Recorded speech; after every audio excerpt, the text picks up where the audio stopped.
السلام عليكم ورحمة الله وبركاته. أسعد الله يومك كله بكل خير. أهلا وسهلا فيكي في برنامجك أنا وإنتي، معي أنا خديجة برهان.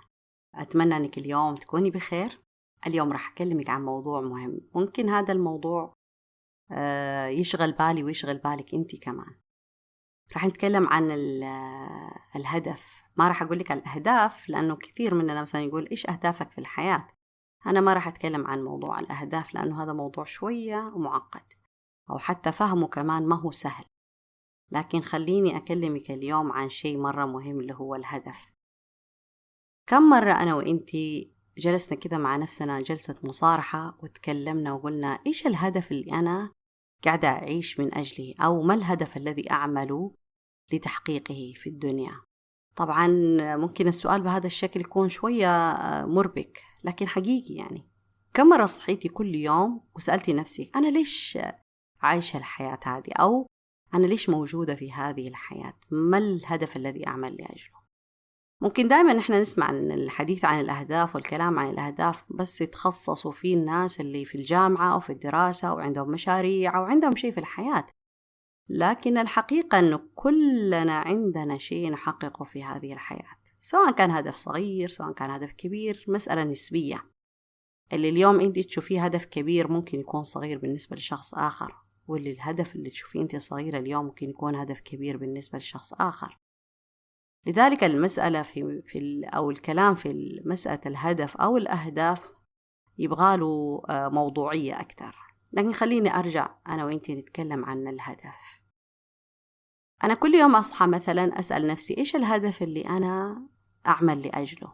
وأكيد كثير مننا ممكن ما يتساءل هذا السؤال، خاصة نحن النساء، لأنه نعتقد إنه أكبر هدف نحن نعيش لأجله إني أنا أخلص دراستي وأكمل دراستي وبعد الدراسة أشتغل، هذه أهداف. وبعدين أتزوج، ومن هدفي من الزواج كمان إني أنا أجيب أطفال، ولما أجيب أطفال كمان هدفي إنهم يكملوا تعليمهم، ولما يكملوا تعليمهم هدفي إني أنا أزوجهم وأرتاح ويرتاحوا ويستقروا خلاص وكذا الحمد لله رب العالمين. وبعدين نبدأ يعني إذا انتبهنا نبدأ نكون هدف شخصي، وفي الغالب يكون الهدف الشخصي هو تدارك الأخطاء أو تدارك النقص اللي حصل في كل العمر الماضي. فنتجه بطبيعة الحال إنه إحنا مثلا نبدأ نحفظ القرآن، نحضر محاضرات، نحاول نحن نلتزم بالأحكام الشرعية أكتر. إذا كنا مثلا عندنا تفلتات نبطل هذه الأشياء، نراعي عمرنا أكتر شيء وليس كهدف، لأنه خلاص نحس إن إحنا سوينا أهدافنا. وبهذه الطريقة نكتب النهاية لحياتنا، النهاية السعيدة طبعا. لكن هل هذا حقيقي؟ هل هذا هدف بالفعل؟ يعني الواحد بهذا الشكل يعيش لأجله؟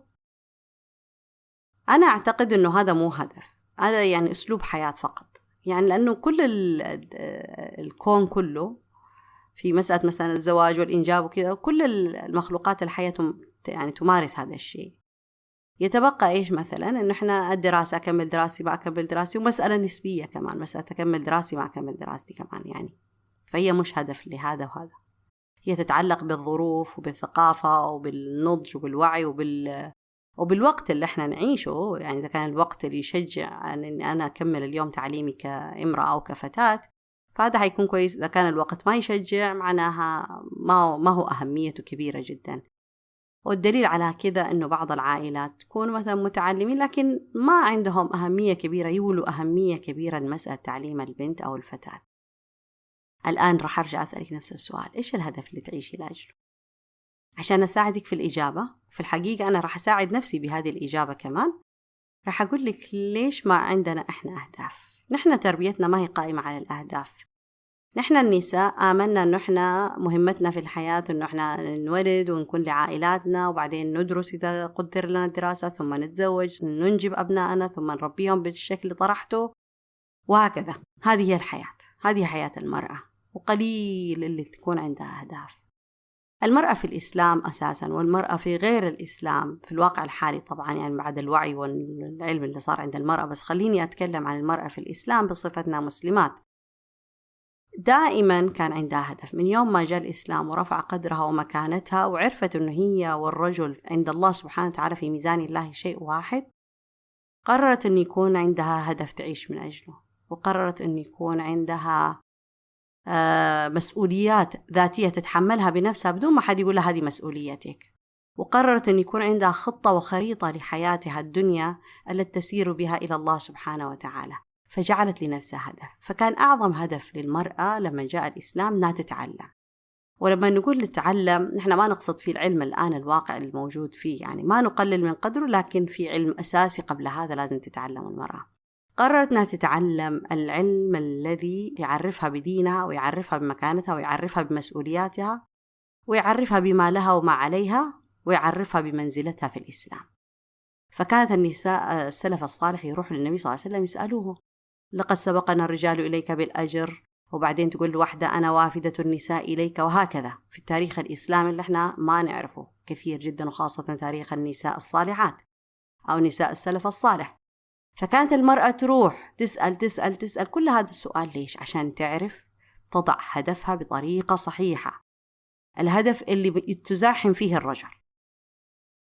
فكانت لما تتعلم تركز إن هي تتزكى وتتطهر وتعلو وترتفع بهذا العلم، ثم بعد ذلك كانت تعلم به النساء حتى ترفع من قدرهم كمان وتعلمهم من الحياة ما هي كذا.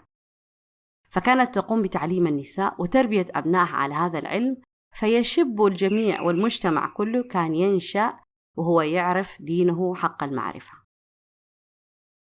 فكانت المرأة حريصة تمام الحرص أن هي تتعلم حتى تستطيع أنها ترسم طريقها ودربها وحياتها بشكل صحيح جدا.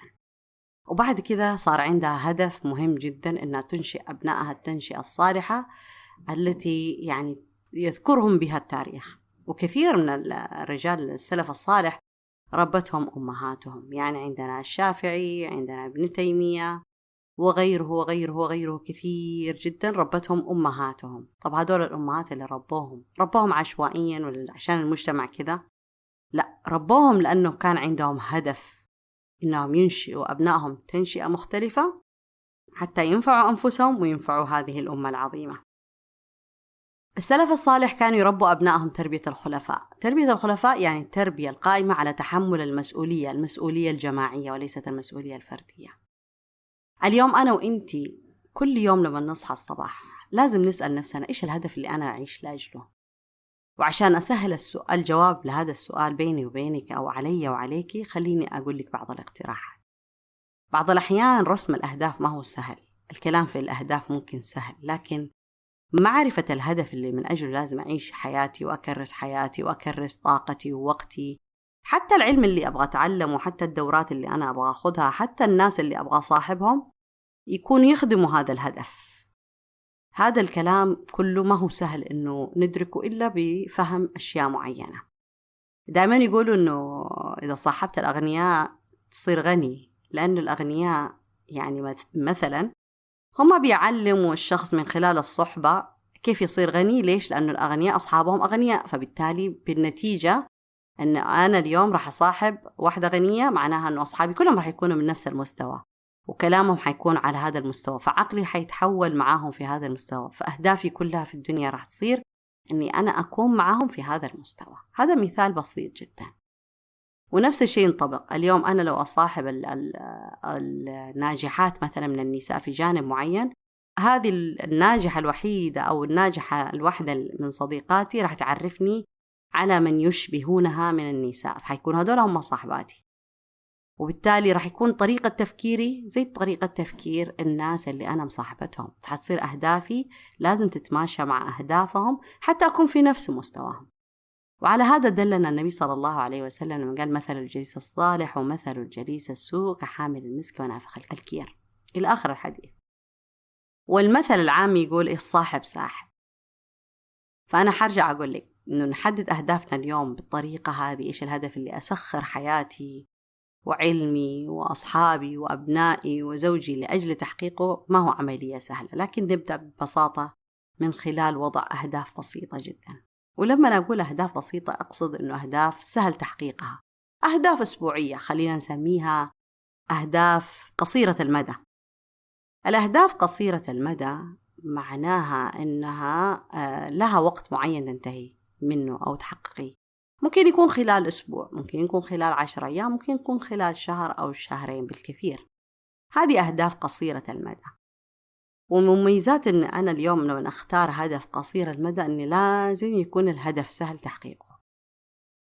طيب كيف يعني سهل تحقيقه؟ سهل تحقيقه يعني ما هو مكلف ولا متعب. يعني مثلا إذا قررت مثلا أقرأ كتاب معين، أخصص لنفسي وقت معين أو أرتب صفحات الكتاب بحيث أني أنا أخلص الكتاب في هذا الشهر، في خلال شهر كامل لازم أخلص هذا الكتاب. هذا هدف، بغض النظر طبعا عن الكتاب اللي أنا جالسة أقرأه. طبعا من الجيد إذا كنت ناوية أقرأ اليوم كتاب، أقرأ كتاب يفيدني، مو كتاب أتسلى فيه، لأني أنا في النهاية راح أحط جهد في قراءة هذا الكتاب، فالأفضل يوضع الجهد في الهدف هذا. فأنا إذا قررت مثلا أن اليوم أصير إنسانة مثقفة وأبدأ أحدد نوع الثقافة اللي أبغاها، مثلا إذا قلت أبغى أكون مثقفة في جوانب مثلا تربية الأبناء، أقرأ كتاب في تربية الأبناء، لكن أعطيه مدة 10 أيام إلى شهر إذا كنت مرة مضغوطة أو مشغولة جدا، إني أنا أقرأه وأنتهي منه. طب إيش أستفيد أنا من هذه الطريقة؟ أول شيء راح أدرب عقلي إنه الأهداف يجب أن يكون لها وقت محدد تنتهي لأجله. فأعلم نفسي وأعلم عقلي وأدرب نفسي ونفسيتي إنه ما في تسويف. يعني ما راح أقول بعدين راح أسوي هذا الشيء، سوف أفعله فيما بعد لما أحصل وقت، إن شاء الله الوقت المناسب، في الليل راح أسوي هذه الشغلة، بكرة الصباح راح أسويها، بعد الغداء، بعد ما أخلص هذه الشغلة، بعد ما أرجع من هذا المشوار، بعد ما أتعافى من المرض، بعد ما في. خلاص أنا ألتزم بالشهر إني أنا أنهي على الكتاب. الشيء الثاني راح أستفيده، راح أتعلم أنا شغلة الالتزام بالشيء، إن أنا أقوم بعمل لازم أنهي وخلاص. الشيء الثالث إني أنا بمجرد ما أنتهي من كتاب في مدة شهر، فأنا قاعدة أمرن عقلي على سرعة تلقي المعلومة أو امتصاص المعلومة. هذا مثال بسيط جدا، وأكيد هذا المثال يبدو شوية يعني مثير للاهتمام في هذه النقطة، لكن خلونا نقول نحن في شهر رمضان بعض الأحيان نجتهد مرة نحن نختم القرآن الكريم مرة أو مرتين. طيب معناها إيش اللي ينقصنا في تحقيق الأهداف؟ هو الإرادة. هذه الإرادة نحن أوجدناها بقوة في رمضان، وهيانا كل الظروف أنه تخدمني في هذا الهدف، أني أوصل لهذا الهدف، وسخرت كل قوتي لهذه الفكرة. فقبل رمضان راح أكون أسوي أكلات ومعجنات وأحطها في الفريزر وأجهز البيت وأرتب وما أعزم أحد ولا أنعزم، وأرتب نومي واستيقاظي وأرتب علاقتي بأولادي بزوجي بمسؤولياتي في رمضان حتى أستطيع أني أنا أكمل الختمة. معناها أنه أنا محتاجة فقط الإرادة. إذن أي هدف قبل أن أبدأ به أحتاج الإرادة. خليني أتوقف معاك شوية وأرجع لك بعد شوية، نرجع نكمل كلامنا في أنا وأنتي في موضوع مهم اللي هو ما الهدف الذي أعيش من أجله.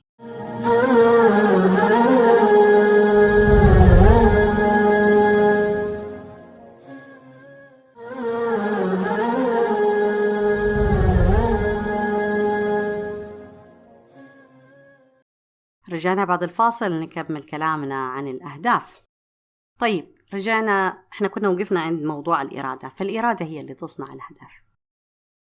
فإذا نقول إيش؟ إذا بدأنا احنا بأن احنا نضع أهداف بسيطة أو أهداف قصيرة المدى، رح نتعلم ونعلم أنفسنا كيف توضع الأهداف. طبعا أرجع أقول لك احنا إيش الهدف اللي نعيش من أجله. أكيد لازم يكون عندي اليوم أنا هدف كبير جدا أشغل نفسي فيه وعظيم جدا، والهدف ذا فائدته ما هو لنفسي فقط بصفتي مسلمة، وبصفتك مسلمة قاعدة أكلمك. الهدف هذا ما هو لازم يكون لي أنا فائدته مردوده، ولا لأبنائي فقط، ولا لقبيلتي فقط، ولا لعائلتي فقط، إنما لازم يكون هدف كبير. ليش؟ لأنه هذا الهدف هو لازم يكون الهدف اللي من خلاله بإذن الله تعالى أنا أنال رضا الله سبحانه وتعالى وأدخل به الجنة. فعظم الأهداف هي هذه اللي لازم الإنسان يعيش من أجلها. فأنا اليوم لما أتعلم ديني بشكل صحيح، معناها أني أنا هذا هدفي الكبير مع نفسي، أني أنا أقي يا أيها الذين آمنوا قوا أنفسكم وأهليكم نارا وقودها الناس والحجارة. فأنا لما أتعلم بشكل صحيح ديني، معناها أنه من أعظم أهدافي أني أنا أنشئ الأسرة الصالحة المسلمة، أسرة تشبه كما كانت عليه السلف الصالح. فحيكون تربيتي لأبنائي على هذا الهدف. هذا هدف أعيش من أجله، تربية أبنائي على ما يحبه الله ويرضاه، على ما علمنا إياه النبي صلى الله عليه وسلم، على هدي الإسلام، على دين الإسلام، على أنه يتحملوا مسؤوليتهم أمام الله سبحانه وتعالى، وأن يكون عندهم عقل يتفكر، عقل يميز، عقل يقرر إيش الصح وإيش الخطأ، إيش الحلال وإيش الحرام، عقل يتميز بالقوة لفرض شخصيتهم حتى يكونوا شخصيات مختلفة. الشخصيات التاريخية اللي احنا نقرأ عليها عنها عمر بن الخطاب، ولا حمزة بن عبد المطلب، ولا سعد بن معاذ، ولا نقرأ عن الشافعي، ولا عن الإمام مالك، ولا عن غيرهم وغيرهم وغيرهم وغيرهم وغيرهم. لما نقرأ عن هذول كلهم، هذول ما ناموا وقاموا ولقي نفسهم بهذا الشكل، إنما هي أهدافهم، أهداف أمهاتهم، أهداف آبائهم، بس هم كملوا الرحلة. يعني الأب والأم بدأوا هذه الرحلة، لو الأبناء كملوا هذا الهدف حتى تجسد في شخصياتهم كلها. فأعظم هدف أنا اليوم لازم أفكر أعيش فيه إنه أنا أكون لنفسي كيان خاص فيا من خلال فهمي لديني وتربية أبنائي وزوجي ومن حولي عليه. بعد كذا يكون من أهدافي كمان إني أنا أكون مفتاح للخير مغلاق للشر، يعني أكون نور يستضاء به، يعني أكون معلم من معالم الخير، أكون معلم الناس الخير. ليش؟ لأن يهدي الله بك رجلا واحدا خير لك من حمر النعم.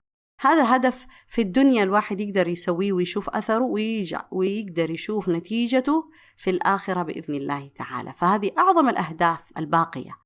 كل ما اخترنا إحنا أهداف تكون باقية في الدنيا أثرها، وباقية أثرها ونتيجتها وثمرتها في الآخرة، معناه هذا هو الهدف اللي الواحد يستحق أن يعيش من أجله.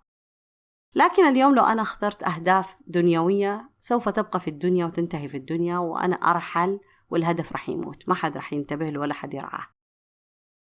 وهذا اللي احنا نشاهده الآن. إيش الأهداف اللي الناس أو النساء اللي قاعدين يعيشوا لأجلها؟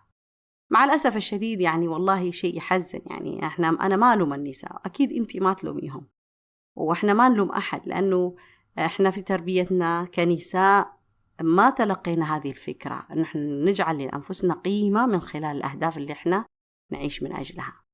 لذلك حتى لما تعلمنا الفكرة الهدف والقيمة هذه في الحياة الدنيا، تعلمناها كأهداف دنيوية، أني أنا أخذ شهادة، أني يكون عندي دكتوراه، أني يكون عندي مشروع مالي، أني أكون غنية، أني يكون كذا، أني يكون كله في الدنيا.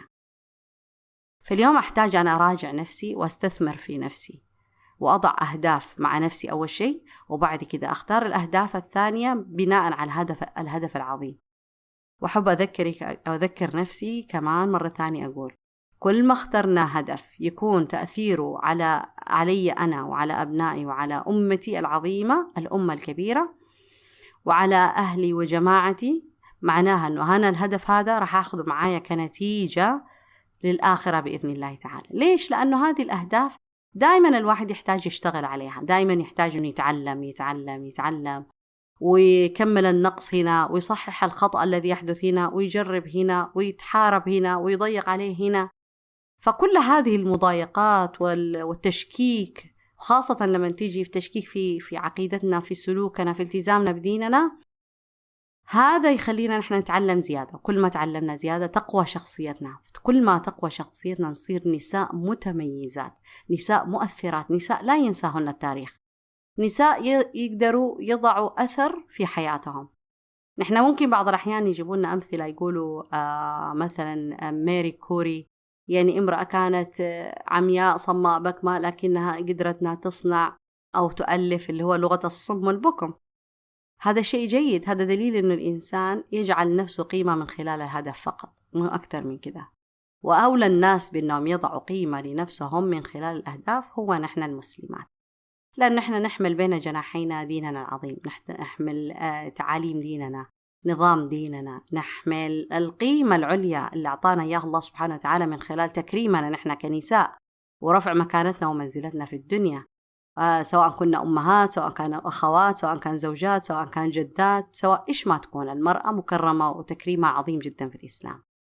فأنا اليوم أدعوك وأدعو نفسي إن احنا نبدأ نضع لأنفسنا هدف نعيشه من أجله، هدف نسير من خلاله، هدف يومي نفكر فيه، هدف قصير المدى، وهذا الهدف القصير المدى يوصلني للهدف البعيد المدى.